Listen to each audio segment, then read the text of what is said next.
Bon matin, Église de Portail. Est-ce que je peux entendre ou voir des gens qui disent « Gloire à Jésus ». Merci de vous joindre à nous via YouTube ou Facebook. Et on vient de chanter « Quelle grâce incomparable ». Et oui, la grâce de Dieu est incomparable. Pourquoi? Parce que la grâce de Dieu, c'est l'action d'amour et de miséricorde de Dieu envers son peuple. Et peu importe ce qu'on vit, l'action de Dieu, notre Dieu est incomparable. Alléluia! Nous sommes dans ce 8e dimanche déjà, sans rassemblement, 8e dimanche. Et ce matin, je vais faire une grande mise à jour sur l'état de l'Église. Et pour ce faire, on va continuer dans notre série de messages qui se nomme « Lumière sur notre sentier », qui est une étude du psaume 119.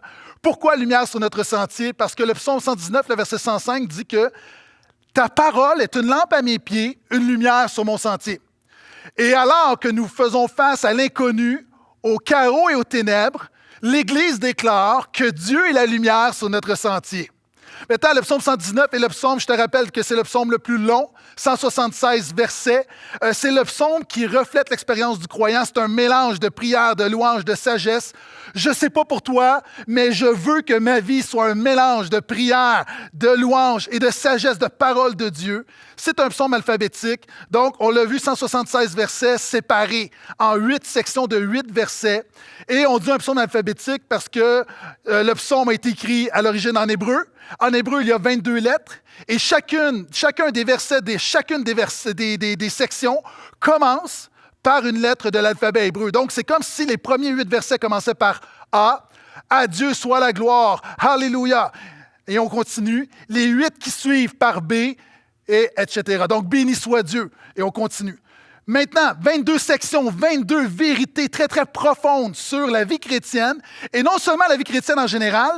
Le psaume 119, c'est la prière d'un croyant de l'Ancienne Alliance qui est en exil. C'est-à-dire que l'ennemi l'a amené dans un pays étranger. Il est séparé de la maison de Dieu, séparé du peuple de Dieu, mais il se réjouit d'être un enfant de Dieu. Est-ce que tu es un enfant de Dieu? Si oui, réjouis-toi. Parce que si Dieu est pour nous, qui sera contre nous? Non seulement, alors qu'il est exilé ou confiné, il se réjouit d'être un enfant de Dieu, il se réjouit d'avoir la parole de Dieu. Dieu ne laisse pas ses enfants orphelins, il met le Saint-Esprit dans nos cœurs et nous donne la Bible dans nos mains et Dieu, par sa parole, veut nous diriger. Maintenant, c'est un psaume qui vraiment exalte l'importance de la Bible. Il y a plusieurs synonymes pour la parole de Dieu. Le psalmiste va parler de commandements, de prescriptions, de préceptes, de promesses. Et au portail, tu as probablement remarqué que généralement, nos prédications sont textuelles. C'est-à-dire, on préfère prendre des textes, de longs textes bibliques et laisser les thèmes s'imposer que faire l'inverse, que trouver un thème et tenter de trouver des versets qui vont fitter avec le thème. Nous croyons, alors que nous réfléchissons l'équipe pastorale pour savoir ce que le peuple de Dieu a besoin, nous croyons que Dieu, dans sa providence, c'est-à-dire dans sa direction, dans tous les petits détails de la vie, nous dirige dans le psaume 119 pour vraiment pouvoir se révéler à nous comme étant la lumière dans les ténèbres. Parce que frères, sœurs, oui, l'Église est dans les ténèbres présentement. Alors que la réunion, que les relations, que la communauté, c'est fondamental pour l'Église de Jésus-Christ, maintenant, on ne peut pas se réunir et nous sommes dans les ténèbres parce que dans notre culture, on ne considère même pas l'Église comme un service essentiel. Et je ne parle pas de réunion, je parle simplement de pouvoir offrir des soins pastoraux. On reconnaît au Québec que la Société québécoise du cannabis est un service essentiel, mais pas les églises. Je ne sais pas ce que tu en penses, mais moi, je crois que la foi est essentielle. Moi, je pense que l'espérance est essentielle. Moi, je pense que la puissance du Saint-Esprit est essentielle. Moi, je pense que le salut est essentiel. Donc, peu importe ce que notre culture peut dire, nous savons que Jésus est essentiel. Et nous sommes dans les ténèbres parce que le plus grand défi pour les églises présentement, c'est comment continuer notre mission. Alors que l'essentiel de notre mission, c'est des gens qui se réunissent, comment continuer notre mission. Maintenant, j'aime beaucoup cette citation d'un homme qui a dit « Ne doute jamais dans les ténèbres de ce que Dieu t'a dit dans les lumières. Ne doute jamais dans les ténèbres de ce que Dieu t'a dit dans la lumière. » Église de Portail, Dieu nous a parlé dans la lumière, et alors que nous sommes dans les ténèbres de la pandémie, nous ne remettons pas en question ce que Dieu a dit sur notre Église.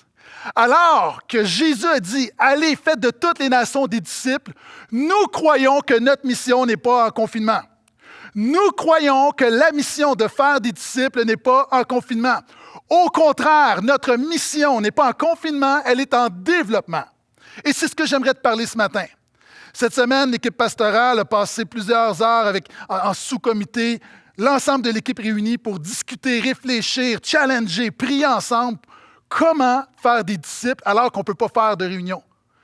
La bonne nouvelle, c'est que dans Matthieu 28, Jésus a dit « Allez, faites de toutes les nations des disciples. » Et il dit au verset suivant « Voici, je suis avec vous tous les jours jusqu'à la fin du monde. » Église, alors que nous sommes dans les ténèbres, nous croyons que notre mission continue. Pourquoi? Parce que Jésus est avec nous. Jésus a dit « Je suis avec vous tous les jours. » Et dans cette période de distanciation sociale, Jésus est très, très proche de nous. Dans cette époque de ténèbres, Jésus, la lumière, est avec nous. Et c'est pourquoi je suis très encouragé ce matin, parce que le Seigneur est en train de faire et parce qu'il va faire au travers de toi et moi. Et le titre de mon message, je l'ai mentionné, c'est « Comment faire des disciples sans faire des réunions ». Faire des disciples sans faire des réunions. Beaucoup de chrétiens se posent la question, mais est-ce possible de continuer la mission de Jésus alors qu'on ne peut pas se réunir? J'aime cette histoire d'une association de pêcheurs, non pas des pêcheurs, mais des pêcheurs avec les poissons, qui est entourée de lacs. Et cette association était passionnée de poissons. Les gens se réunissaient et parlaient de poissons. Et ils avaient même une vision. Notre vision, c'est de pêcher des poissons. Ils s'étaient donné une mission, des méthodes. Ils ont investi de l'argent pour développer de nouvelles cannes à pêche. C'est des gens même qui étaient tellement passionnés de poissons, qui étudiaient l'environnement du poisson pour connaître les besoins des poissons. Il y a même des gens de l'association qui avaient des doctorats en poissons. Ça existe, des doctorats en poissons.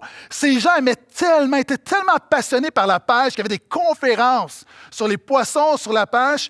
Mais le problème, c'est que tout le monde parlait de pêche, mais personne n'allait à la pêche. Frères et sœurs, à l'Église de Portail, nous refusons d'être ceux qui parlent de faire des disciples. On se réunit, on prêche sur faire des disciples, on lit des livres sur faire des disciples, on prie pour faire des disciples, mais on ne va pas faire des disciples. Jésus a dit « Je ferai de vous des pêcheurs d'hommes ». Présentement, Jésus nous appelle à pêcher.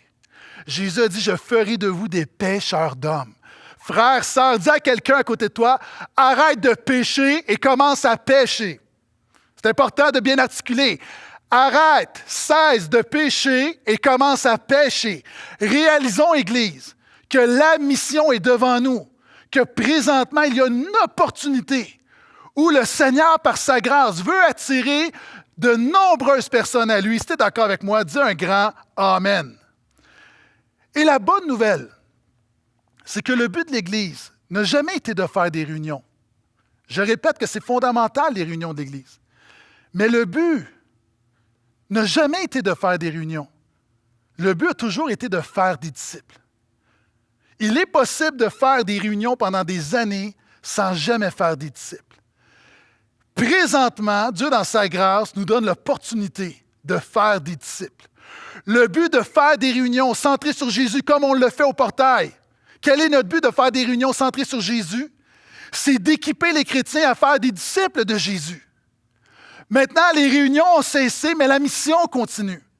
Et c'est ce que j'aimerais te présenter ce matin.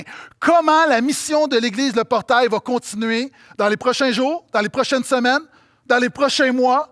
Mais peu importe ce qui est devant nous, peu importe ce qui se dressera devant nous, Dieu est fidèle et par sa parole, il nous permettra de continuer notre mission qui est de faire des disciples de Jésus. Alléluia! Donc, on reprend la lecture du psaume 119 où on s'est laissé la semaine dernière, verset 33. Enseigne-moi, Seigneur, la voie de tes prescriptions pour que je les garde jusqu'à la fin. Donne-moi l'intelligence pour que je garde ta loi, que je l'observe de tout mon cœur. Conduis-moi dans le sentier de tes commandements, car j'y prends plaisir. Incline mon cœur vers tes préceptes et non vers le gain. Détourne mes yeux de l'illusion, fais-moi vivre dans ta voie. Réalise envers moi, ton serviteur, ce que tu as dit en faveur de ceux qui te craignent. Détourne de moi le déshonneur qui m'effraie, car tes règles sont bonnes. Je soupire après tes directives. Fais-moi vivre dans ta justice. Frères et sœurs, ce matin, j'aimerais vous présenter notre plan en 4 étapes pour faire des disciples dans cette période où on ne peut pas faire des réunions. Donc, un plan en 4 étapes pour continuer de faire des disciples dans cette période où on ne peut pas faire de réunions. Et la première étape, notre arme secrète, Donc, je commence par notre arme secrète. Prépare-toi. L'arme secrète du portail pour faire des disciples, c'est toi. Ça commence avec toi. Ça commence avec chaque membre du portail qui prie, « Seigneur, fais de moi un meilleur disciple de Jésus. » Et le passage commence en disant, « Enseigne-moi. » C'est le langage du disciple. Un disciple, c'est un apprenti. Vous savez, j'ai déjà prêché là-dessus. Souvent, certaines églises font la distinction entre les chrétiens ordinaires et les disciples extraordinaires. Dans le Nouveau Testament, le mot chrétien se retrouve une fois. Lorsqu'on parle de ceux qui suivent Jésus, de ceux qui sont sauvés par Jésus, lorsqu'on parle de ceux qui composent l'Église, on parle toujours de disciples. 250 fois, on parle de disciples. Et un disciple de Jésus, dans le Nouveau Testament, ce n'est pas quelqu'un qui croit en Jésus.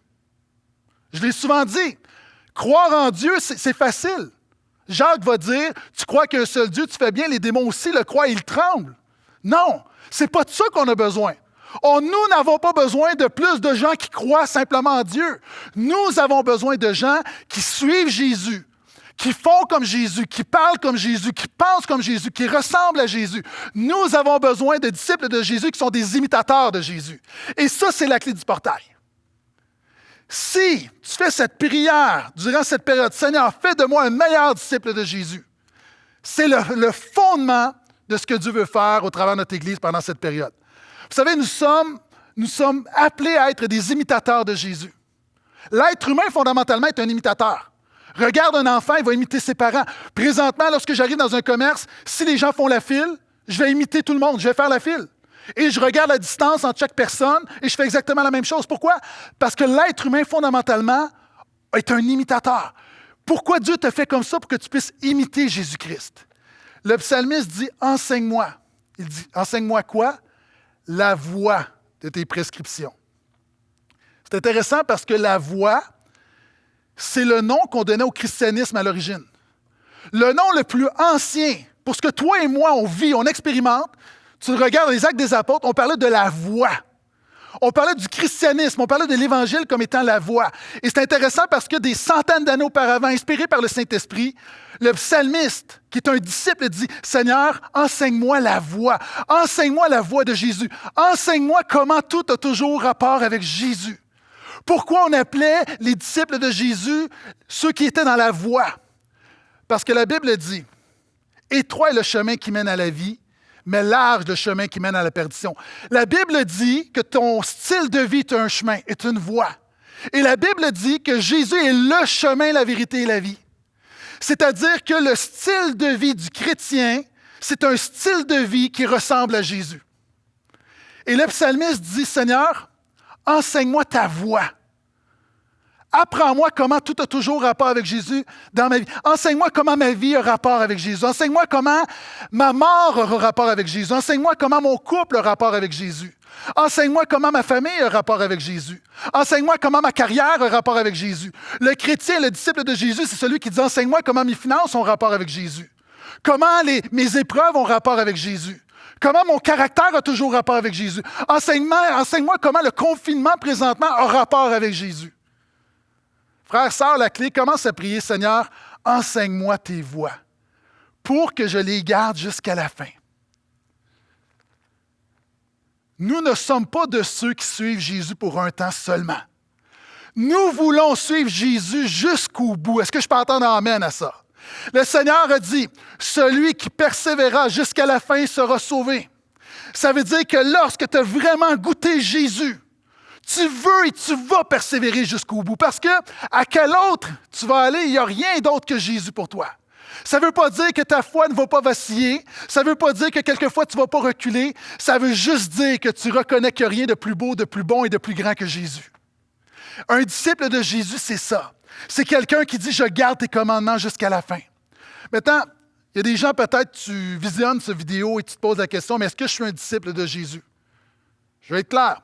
Disciple de Jésus, c'est un synonyme de chrétien. Comment est-ce qu'on devient synonyme? Comment est-ce qu'on devient un disciple de Jésus? En fait, un disciple de Jésus, c'est quelqu'un qui a été sauvé par Jésus, qui a été sauvé de l'enfer éternel, qui a été réconcilié avec Dieu. C'est quelqu'un qui dit Jésus, et non seulement mon exemple, Jésus est mon sauveur et Seigneur. Et c'est quelqu'un qui dit que tout ce que Jésus a fait dans ma vie, il ne le fait pas parce que je le mérite, mais il le fait par grâce. Montre-moi quelqu'un qui connaît, qui comprend et qui se réjouit dans la grâce de Dieu, et je te montrerai un disciple de Jésus. Le disciple de Jésus, c'est celui qui dit « je ne mérite rien ». C'est celui qui sait que la faveur de Dieu est sur sa vie. Pas parce qu'il prie sa Bible, pas parce qu'il jeûne, pas parce qu'il donne à l'Église, pas parce qu'il rend grâce avant de manger, pas à cause de son look, pas à cause de tout ce qu'il peut faire, pas à cause de parce qu'il ne boit pas, pas à cause de ce qu'il mange. Il sait que tout ce qu'il a, c'est par la grâce de Dieu, c'est immérité. Il s'en empare par la foi. Le disciple de Jésus, c'est celui qui dit « je suis sauvé par grâce, sans mérite, au moyen de la foi ». Frères, sœurs, la foi ne sauve pas. Le disciple de Jésus est celui qui sait que sa foi ne le sauve pas. Ce qui nous sauve, ce n'est pas notre foi, c'est l'objet de notre foi. Le disciple de Jésus, c'est celui qui dit « je suis sauvé par grâce alors que j'étais dans mes péchés, j'étais mort, j'étais condamné à l'enfer. Dieu a envoyé son Fils qui est venu, qui m'a sauvé par grâce, je ne le méritais pas. Et je saisis ce salut par la foi. » Maintenant, ce qui me sauve, ce n'est pas ma foi, c'est celui en qui je mets ma foi. Le disciple, c'est celui qui dit « Jésus seul sauve. » Jésus seul sauve. Trop de chrétiens ont la foi dans la foi. Le psalmiste n'a pas la foi dans la foi. Il sait que la foi est un moyen. Frère, sœur, le disciple de Jésus, c'est celui qui sait que mieux vaut une petite foi dans un grand Jésus qu'une grande foi dans un petit Jésus. Le disciple de Jésus, ce n'est pas celui qui a une foi inébranlable, c'est celui qui a un sauveur inébranlable. Le disciple de Jésus réalise encore une fois que tout dans sa vie est déterminé par la grandeur de Dieu. Est-ce que tu sais pourquoi j'aime mieux exalter Jésus, j'aime mieux exalter la grâce de Dieu, la souveraineté de Dieu, que de forcer les gens à croire plus en Jésus? Parce que ta foi augmente lorsque ta conception de Dieu augmente. À toi qui dis « ma foi est petite, ma foi vacille », ce que tu as besoin, c'est que Dieu se révèle à toi, que tu vois combien Dieu est grand. Et alors que ta conception de Dieu va augmenter, ta foi va augmenter. Le disciple de Jésus marche par la foi. Alléluia. Et regarde, il y a 6 éléments du disciple de Jésus. C'est quelqu'un qui a une nouvelle destinée, il dit « incline mon cœur ». Il sait que Dieu a incliné son cœur vers la vie. Dans les Rocheuses, il y a un endroit qu'on appelle la Grande Division, où lorsqu'il y a une pluie, 2 gouttes d'eau qui sont à peu près au même endroit vont tomber sur la cime d'une montagne, et une goutte d'eau va aller d'un côté, l'autre goutte d'eau va aller de l'autre côté. Et ces petites gouttes d'eau qui étaient au même endroit, une va se retrouver dans l'océan Atlantique et l'autre dans l'océan Pacifique. C'est exactement la même chose. Il y a des gens qui écoutent cette proclamation de la bonne nouvelle de Jésus. Maintenant, même endroit, peut-être même dans le même lieu, le même message, le même Jésus. Mais il y a des gens qui vont se retrouver dans la vie éternelle et des gens qui vont se retrouver dans la mort éternelle. Peu importe qui tu es, je t'invite à saisir la main tendue de Jésus. Je t'invite à te confier en Jésus. Le disciple de Jésus, c'est celui qui se confie en Jésus. Ce n'est pas celui qui est parfait, c'est celui qui a un sauveur parfait. Le psalmiste réalise qu'une nouvelle destinée, une nouvelle capacité, il dit « Donne-moi l'intelligence. Donne-moi l'intelligence. » Nous avons besoin de 2 choses. Dieu a créé le soleil, mais pour saisir le soleil, tu as besoin non seulement de la lumière du soleil, tu as besoin de la vue. Pourquoi? Parce qu'un aveugle ne voit pas la beauté du soleil. Il y a des gens qui m'écoutent, tu ne vois pas la beauté, tu ne vois pas le rayonnement de Jésus. Pour toi, Jésus, c'est seulement un prophète. Pourquoi? Tu ne vois pas. Tu dis, Jésus n'est pas aussi étincelant. Le problème, ce n'est pas le rayonnement de Jésus, le problème, c'est que tu es aveugle. Tu as besoin que Dieu te donne la vue. C'est John Piper qui va dire, quand un aveugle ne voit pas le soleil, est-ce que tu vas blâmer le soleil? Ami, ne blâme pas Dieu, ne blâme pas la parole de Dieu. Le problème, ce n'est pas qu'il n'y a pas assez de lumière en Dieu, le problème, c'est que tu ne vois pas. Et le disciple de Jésus, c'est celui qui était aveugle et que Jésus, à qui Jésus a donné la vie. C'est la nouvelle naissance, la régénération. Le disciple de Jésus, c'est celui qui dit, justement, Dieu lui a donné l'intelligence spirituelle. Il y a des gens très, très intelligents qui ne comprendront jamais la bonne nouvelle de Jésus. Puis il y a des gens très simples qui vont comprendre les profondeurs de la bonne nouvelle de Jésus. Pourquoi? Parce que Dieu donne une intelligence surnaturelle. Le disciple de Jésus, c'est celui qui reçoit une nouvelle volonté. Le psalmiste dit, donne-moi un cœur pour observer ta parole. Le disciple de Jésus ne suit pas Jésus à contre-cœur. Le disciple de Jésus ne prie pas à contre-cœur, ne vient pas à l'Église à contre-cœur, ne donne pas à contre-cœur. On le fait de bon cœur. Pourquoi? Parce que Jésus nous a donné un cœur nouveau. Le disciple de Jésus, c'est celui qui a une nouvelle activité. Il dit, conduis-moi dans le sentier de la vie. Seigneur, détourne mes yeux de l'illusion. Samuel Baker, qui est un grand explorateur anglais, un jour dans le désert du Sahara, il a un régiment avec lui. Et il y a un guide qui les dirige, et le guide veut les amener vers un oasis. Et le régiment, il y a des hommes du régiment qui commencent à dire, non, non, non, il y a un oasis là, c'est là, c'est là. Et le guide leur dit, non, c'est un mirage. Et après quelques jours de confrontation, ces hommes-là décident de tuer le guide pour aller vers le mirage. Le régiment au complet est mort. Ce monde a tué le Fils de Dieu qui nous amenait vers l'oasis pour courir après un mirage. Le disciple de Jésus, c'est quelqu'un à qui Dieu, par son Saint-Esprit, a redonné la vie. Et tu dis, j'ai cessé par la grâce de Dieu de suivre le mirage de ce monde. J'ai compris que Jésus est le véritable oasis. Frères, sœurs, prie pour être un meilleur disciple de Jésus. Un meilleur disciple. La clé du portail, c'est que chaque membre du portail dise, Seigneur, fais de moi un meilleur disciple de Jésus. Le disciple de Jésus a non seulement une nouvelle volonté, il a une nouvelle activité, une nouvelle priorité. Il dit, Seigneur, détourne mes yeux de l'illusion, fais-moi vivre dans ta voie. Puis il va dire un petit peu plus loin, verset précédent, incline mon cœur vers tes préceptes et non vers le gain. Le disciple de Jésus, c'est quelqu'un qui a une nouvelle destinée, une nouvelle capacité, une nouvelle volonté, une nouvelle activité, une nouvelle priorité. C'est John Wesley qui disait que la dernière chose à se convertir chez le chrétien, c'est son portefeuille. Et c'est quelqu'un qui a une nouvelle communauté. Et j'arrive à cette mise à jour. Il va dire, au verset 38, il va parler de ceux, en faveur de ceux qui te craignent. Merci à tous ceux qui, dans cette période difficile, ont continué à être fidèles dans les dîmes et dans les offrandes. Et je parle de mise à jour, j'ai commencé avec une mise à jour financière. Alors que le psalmiste dit, Seigneur, incline mon cœur vers tes préceptes et non vers le gain. Le disciple de Jésus a une nouvelle priorité et merci. On le voit où des centaines et des centaines de gens dans ce moment d'incertitude, d'insécurité, vous demeurez fidèles à votre Église. Merci. Le mois de mars a été difficile. Lorsque la pandémie a commencé, premier dimanche, nos offrandes ont été affectées d'environ 50 %. Le dimanche d'ensuite, d'environ 30 à 40 %. Nous avons fait des coupures, je l'ai mentionné, donc on a réussi à reporter le paiement d'hypothèque pour quelques mois. On a coupé drastiquement nos dépenses. On a mis des gens, malheureusement, on a mis certains de nos employés en cessation d'emploi. Cela étant dit, merci de votre générosité. En avril, on a vu vraiment, après 2 semaines difficiles, on a vu vraiment un élan de générosité. Et en date d'aujourd'hui, je peux confirmer qu'on rencontre toutes nos obligations du mois d'avril. Donc, merci Église, merci, merci, merci. À moyen terme maintenant, on ne se qualifie pas présentement pour une subvention gouvernementale, mais quand on regarde au support du peuple de Dieu, vous savez, la première question que les églises se posent, c'est est-ce qu'on va survivre? Je l'ai mentionné, des églises qui ne survivront pas. Je parle avec des pasteurs et des églises qui ne survivront pas à cette crise, clairement. Mais les églises veulent non seulement survivre, on veut poursuivre notre mission. Donc, on a bon espoir avec ce qu'on voit dans les dernières semaines.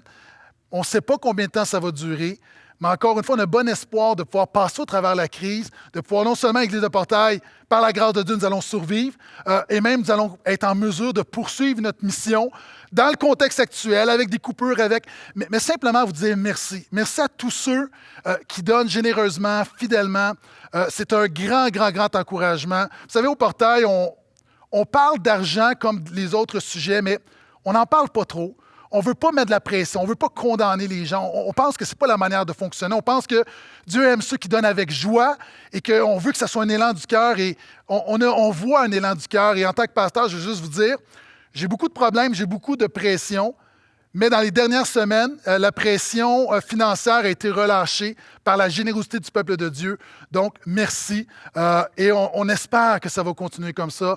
Dieu prend soin de son Église au travers ses membres, au travers les gens. Donc, un gros merci pour votre fidélité. Vous expérimentez, vous êtes ce que dit le psalmiste, encore une fois. Lorsque nous sommes un disciple de Jésus, ça amène une nouvelle priorité, même dans nos finances. Donc, merci, Église. Je continue. Première étape, notre premier plan, c'est d'être de meilleurs disciples de Jésus. Deuxième étape, pour faire des disciples sans faire de réunion, je recommence la lecture, le verset 41. Seigneur, que vienne jusqu'à moi ta grâce, ton salut, selon ce que tu as dit. Je pourrai répondre à celui qui m'outrage, car je me fie à ta parole. N'arrache pas de ma bouche la parole de vérité, car j'attends tes jugements. J'observerai ta loi constamment, toujours à jamais. Je marcherai au large, car je recherche tes directives. Je parlerai de tes préceptes devant les rois, je n'aurai pas honte. Je fais mes délices de tes commandements que j'aime. Je lève mes mains vers le commandement que j'aime et je veux méditer tes prescriptions. La deuxième chose, Église, on veut tous prier pour être de meilleurs disciples, mais ce qu'on a voulu faire à court terme, c'est de rejoindre les disciples de Jésus. Donc, on veut être des disciples de Jésus, mais notre rôle en tant qu'Église, c'était de rejoindre. Et permettez-moi de parler de nos réunions en ligne pendant quelques instants. Alors que le psalmiste est en exil, et on peut le contextualiser au confinement, lorsqu'on regarde le passage, il dit « Seigneur, que ta grâce et ton salut viennent jusqu'à moi. » Alors qu'il est loin, qu'il vienne jusqu'à moi. Ça a été le but de nos réunions en ligne. Présentement, ce que tu visionnes sur YouTube et Facebook, le but, c'est que la grâce et le salut, proclamés, chantés, se rendent jusqu'à toi. Le passage dit également « J'attends tes jugements ». Dans le contexte de l'Ancien Testament, jugement, c'est la délivrance. Nous sommes dans une période où nous attendons la délivrance de Dieu. Il va dire « N'arrache pas la parole de ma vie ». Présentement, il y a des choses, pour les chrétiens, des choses qui nous ont été arrachées. Notre communion nous a été arrachée. Il y a plein de choses dans notre réalité qui nous ont été arrachées. Il dit « Je lève mes mains vers tes commandements ». Lever les mains dans la Bible, c'est le symbole de la prière. Et je pense qu'on peut le contextualiser alors qu'on est réunis dans nos maisons et qu'on visionne les réunions du portail. On est conduit dans la louange, on lève nos mains vers nos commandements, c'est-à-dire on chante la parole de Dieu, on lève nos mains en signe d'abandon, de dépendance. Donc, pour moi, c'est un clin d'œil de Dieu à nos réunions en ligne. 3 choses que j'aimerais dire là-dessus. Premièrement, pour nos cultes du dimanche, vous avez remarqué, ça a été notre priorité malgré de nombreux défis. Par la grâce de Dieu, on a réussi à produire des réunions à toutes les semaines. Et encore une fois, par la grâce de Dieu, on croit être en mesure de le faire. Je veux remercier toute l'équipe technique. Je remercie une personne, Andro, qui est derrière la caméra, qui fait non seulement qui filme le montage, un frère de l'Église de Terrebonne qui nous donne un super coup de main, et l'équipe technique également qui est avec nous. Donc, merci beaucoup. Présentement, le visionnement de nos réunions tourne autour de 10 000 visionnements. Gloire à Dieu. Gloire à Dieu. Alors qu'au portail, par dimanche matin, on peut dire environ 1700 personnes. Présentement, il y a au-delà de 10 000 vues. Souvent, il y a plus qu'une personne. Donc, on se réjouit que malgré qu'il n'y a pas de réunion, la bonne nouvelle de Jésus, il y a une percée de la bonne nouvelle de Jésus qui atteint un plus large auditoire. Donc, gloire à Dieu pour ça. Et je rappelle qu'une vue, quelquefois, plusieurs personnes qui sont dans le même salon. Donc, merci Seigneur pour ça. Je veux juste vous dire qu'on travaille fort aussi pour améliorer. Donc, améliorer le produit. Donc, c'est un travail continu. Je veux vous dire également, lorsque la crise a été déclenchée, l'équipe a jugé bon que ce soit moi qui prêche à toutes les semaines. C'est important que je le fasse pour lorsqu'il y a une tempête, on veut s'assurer qu'il y a un capitaine dans le bateau. On veut s'assurer que le bateau soit stabilisé. Encore une fois, ça a été ma priorité dans les dernières semaines de stabiliser l'Église, de m'assurer de donner une continuité, une direction. Cela étant dit, dans les prochaines semaines, je veux partager la prédication avec notre équipe de prédicateurs. Vous savez, Dieu ne parle pas seulement au travers Gaétan Brassard au portail. J'aime prêcher, moi je prêcherai toutes les semaines, mais l'Église est un travail d'équipe. Donc, Dieu a des choses à dire au travers de nos autres prédicateurs. On a des pasteurs de site, on a nos gars qui travaillent dans la jeunesse, on a nos assistants. Donc, il y a plein de gens qui, encore une fois, je sais que le peuple de Dieu s'ennuie de ces prédicateurs. Donc, pour moi, c'est un privilège de partager la tribune. Je vais prêcher la majorité des fois, mais je vais quand même beaucoup plus partager la prédication dans les prochaines semaines. La garantie que nous vous donnons, c'est que tous nos prédicateurs vont toujours prêcher Jésus. Tous nos prédicateurs ont été formés pour démontrer que tout a toujours rapport avec Jésus. Donc, on veut travailler très, très fort et pour eux, ça va être une formation. Pour moi, en tant que pasteur principal, c'est important que tous mes prédicateurs soient en mesure de prêcher la bonne nouvelle de Jésus dans tous les contextes. Donc, priez pour eux, mais j'ai très hâte de les entendre et je suis sûr également pour vous aussi. Je vais vous dire aussi pour nos réunions, à partir de la semaine prochaine, nos réunions commencent à 10 heures, nos réunions virtuelles. On aimerait vous convier à 9h45, où les pasteurs vont être là, l'Église va être là pour pouvoir échanger. On se rend compte que pendant la réunion, les gens commentent, amènent, puis c'est bien parce qu'on est focalisé sur la louange, la prière et la prédication. Mais on veut un moment, 15 minutes, où on va pouvoir échanger. Salut, comment ça va? Prendre des nouvelles, partager des requêtes de prière. C'est un peu comme une zone de café ou une zone de connexion virtuelle. Donc, connectez-vous à 9h45, 15 minutes plus tôt. La semaine prochaine, on veut commencer. Donc, pour nos cultes du dimanche, c'est notre manière de faire en sorte que la grâce et le salut se rendent jusqu'à vous. Les ministères également. Tous nos ministères, nos 3 ministères principaux, enfants, ados, jeunes adultes, ont lancé des initiatives pour continuer le ministère. Clique, envoie un courriel à toutes les semaines avec un court enseignement, une vidéo, tout ça. Parents, je vous invite vraiment à, premièrement, ouvrir le courriel, deuxièmement, à prendre connaissance du courriel et troisièmement, à enseigner vos enfants, prendre un 10 minutes par dimanche pour enseigner vos enfants dans la voie du Seigneur. Je ne doute pas que plusieurs parents le font. Vous êtes les bergers de vos enfants. Il y a des ressources pour vous, donc on veut encore une fois, on ne veut pas juste pendant un temps de confinement avoir des services pour les adultes. À la reprise, vos enfants ont besoin d'avoir été nourris dans la parole à leur niveau. Donc, on vous donne des outils pour ça.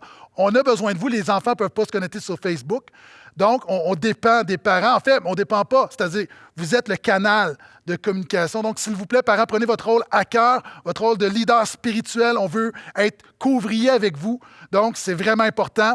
Les ados ont des réunions virtuelles à tous les vendredis, une réunion Zoom. Là, encore une fois, parents, il y a plusieurs ados qui, on comprend, n'ont pas de compte Facebook. Peut-être, je vous encourage à vous ouvrir un compte, si vous ne voulez pas que votre jeune ait un compte, ou peu importe la raison, à vous ouvrir un compte personnel pour pouvoir connecter votre jeune le vendredi. S'il vous plaît, ne privez pas votre jeune de cette communauté. Sur la réunion Zoom, oui, il y a louange, il y a un message, il y a des jeux, il y a de l'échange. C'est une réunion d'ados, mais virtuelle. Donc, s'il vous plaît, parents, ne privez pas vos jeunes. Donc, je vous demande, s'il vous plaît, de prendre les moyens pour pouvoir connecter vos jeunes au ministère jeunesse pendant ce temps de confinement. Même chose pour les jeunes adultes. Je sais que les jeunes adultes, vous êtes plus autonomes, vous êtes là les dimanches matins.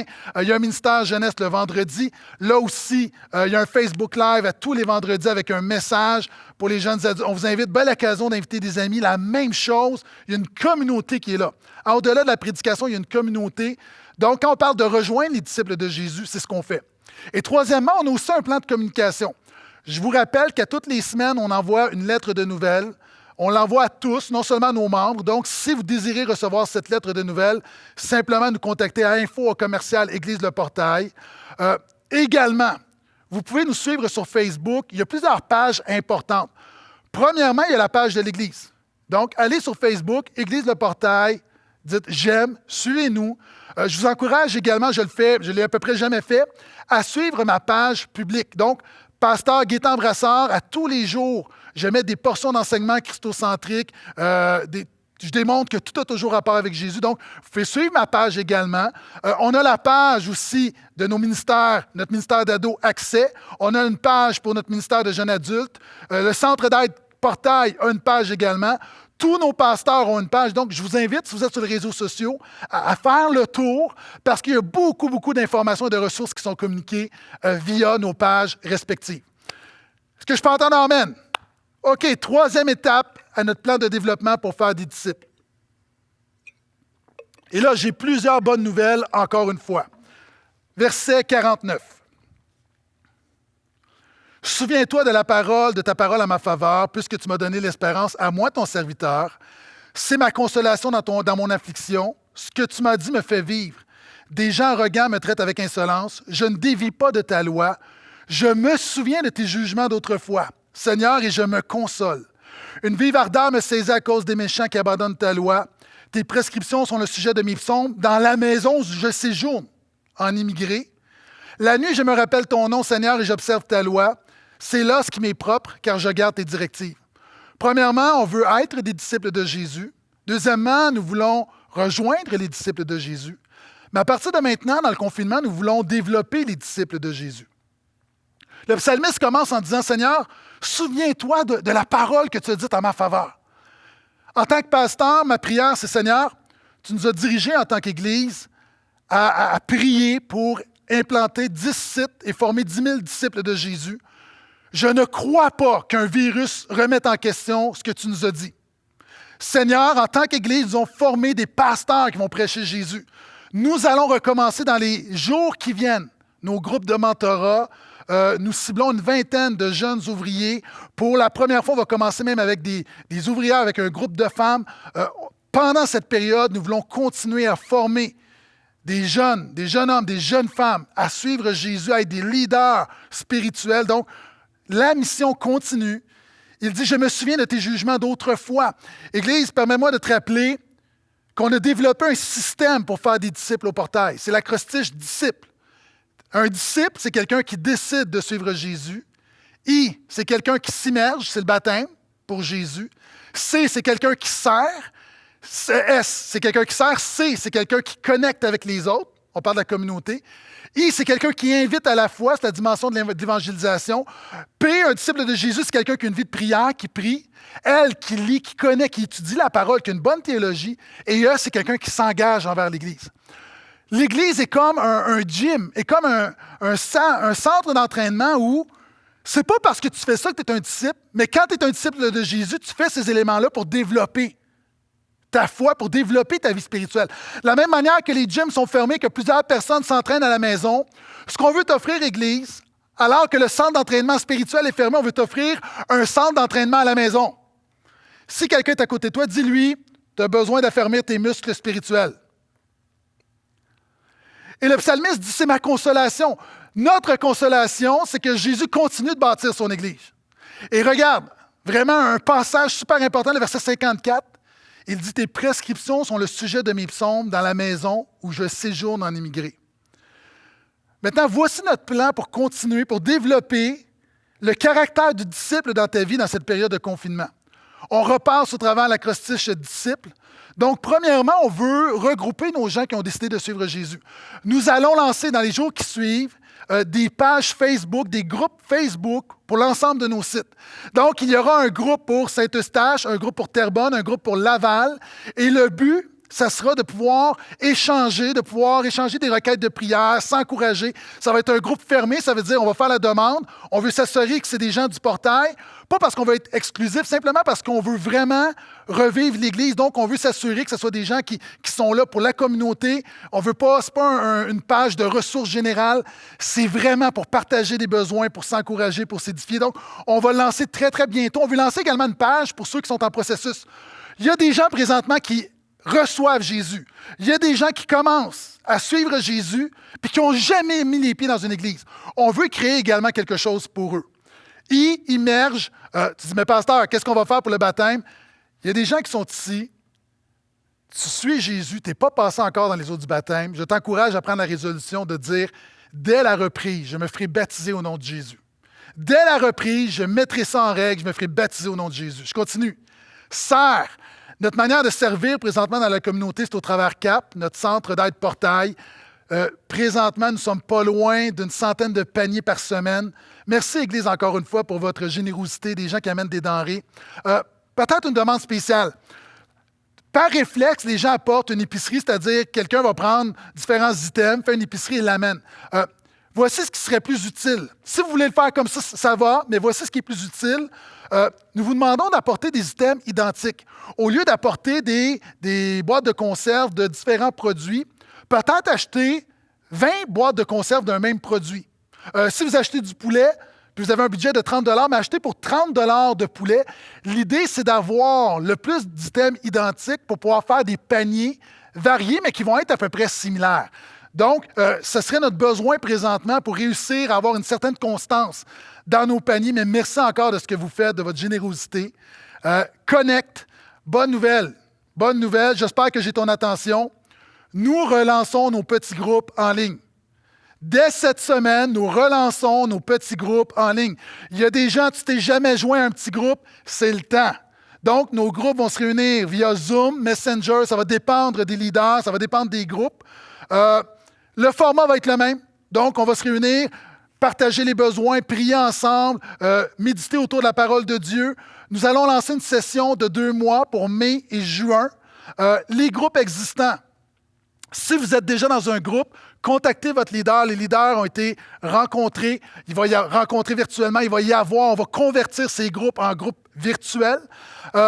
On croit qu'il va y avoir vraiment plusieurs personnes qui vont désirer se joindre à un groupe.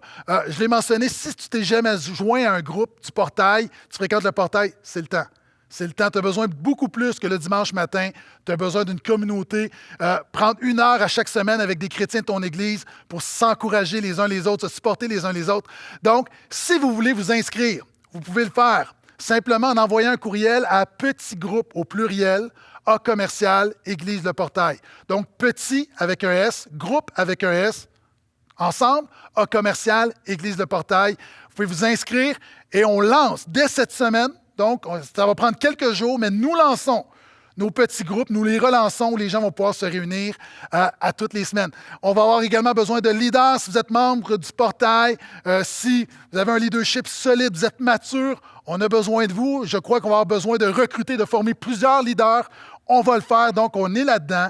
Mais notre acrostiche Connect, on se lance avec les petits groupes.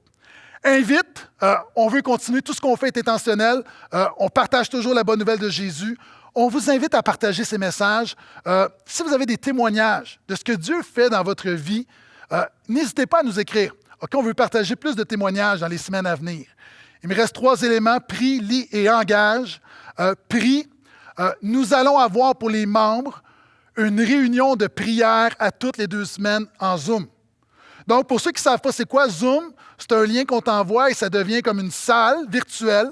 Donc, nous allons avoir aux 2 semaines, dans quelques instants, je vais te dire pourquoi aux 2 semaines, à tous les mardis à 19h, aux 2 semaines, pendant la période de la pandémie, il va y avoir une réunion de prière du portail.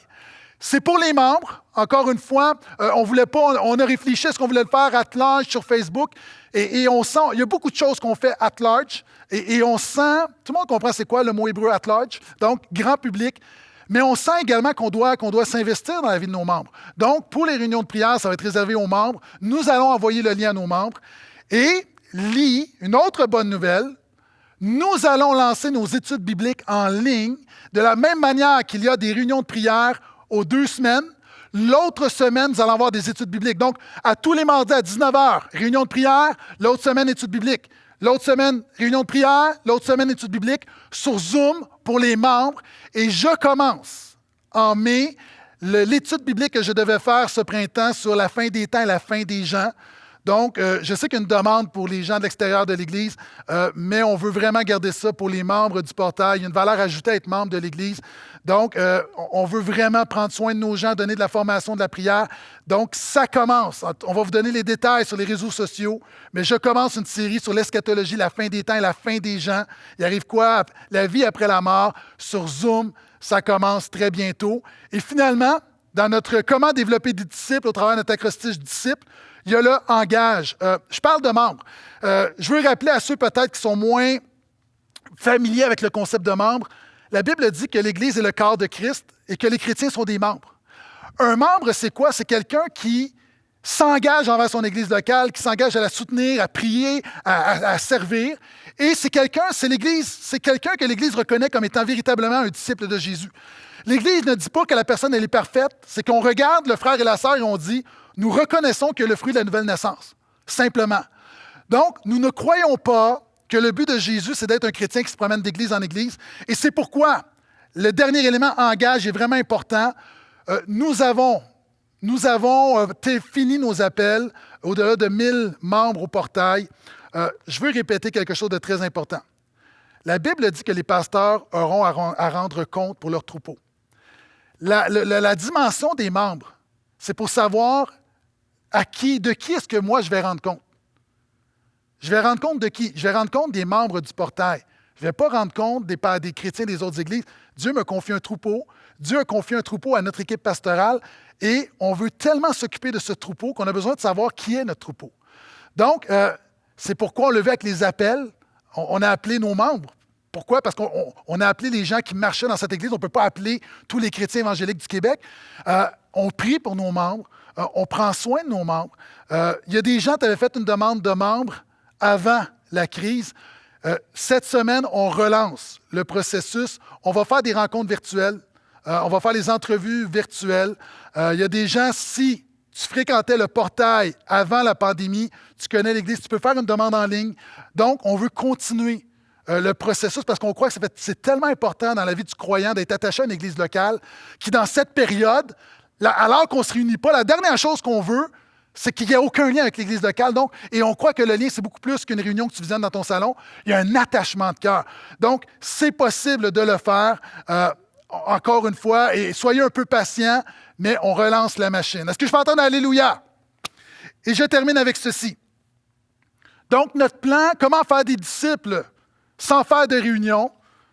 Première étape, on veut être des meilleurs disciples de Jésus.